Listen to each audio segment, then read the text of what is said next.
қиналған болатын. Еще қолымда кішкентай балам бар ғой. Содан мама айтады, іштен кетпейді, іше бер, сен спирулин әсер етіп жатыр, ол білесің ба, 300 ауруға ем деп. Ол кезде мен сенген жоқ болатын. Содан мама маған бір отзывты көрсетеді, бір кісі 5 күнде гаймориттан жазылды деген. Бірақ сенбейсің ғой, енді ойлайсың ғой, қайдағы бір волшебный палочка емес қой, ол қалай адам емделеді деп. Содан кейін мен тісіммен проблема болады да, ал тісім менде гайморный пазухаға тіреліп тұрған тіс болған соң лормен ақылдасу керек болады тісімді жұлу жайлы. Содан консультацияға барамын лорға. Мен хак деген больницаға тіркелгем. Сол жерде маған рентген жасайды. Рентген жасайды да мені лорға жібереді. Лорға барсам, ол жақтағы кісілер рентгенді ашады да, сіз неғып бізге келдіңіз, сіздің гайморитіңіз жоқ дейді де. Менде қалай гайморит жоқ, мен школа кезінен ауырам, менде хронический гайморит бар деймін де, суыққа шықсам сразу мұрнымнан су ағып, кім гайморитпен ауырады, сол мені түсінеді. Су ағып, сөйтіп маңқам ағып, сөйтіп жүретінмін ғой. Сөйтсем маған снимкті шығарып береді, сенбесеңіз міне рентгенді қараңыз деп. Жаңағы до послесін шығарып береді. Декабрьде түскен, и осы февральда түскен.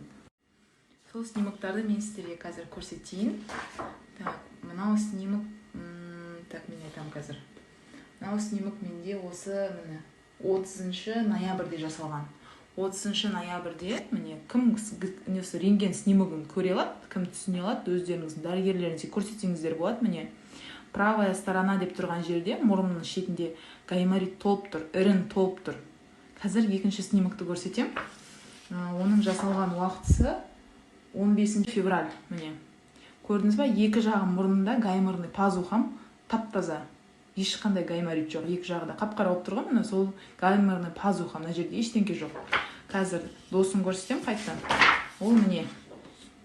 Көрдіңіз ба, правый жағым қандай толып тұрған. И ана левый жағымда да көрдіңіз ба, кішкене бар застой. Өз басым қандай да бір дәрі болсын, витамин болсын, тіпті косметика болсын, біреуге рекомендация ретінде, совет ретінде айтпас бұрын, өзім қолданбасам, мен ешкімге айтпас едім. Ал мына жерде мен бір айдан көп жайды 2 ай іштім дейікші, спирулинаны. Ішкенімнен менің қанша жыл бойы ауырған гайморитім кетіп тұр ғой. Просто мен таң қалдым да, басында сенбедім ғой өзім. Бірақ ішкен соң, результат болған соң сіздермен бөліскім келді. Қазір көрсетемін, қарапайым кішкентай ғана мынандай дәрі емес, бұл витамин, БАДы, спирулина.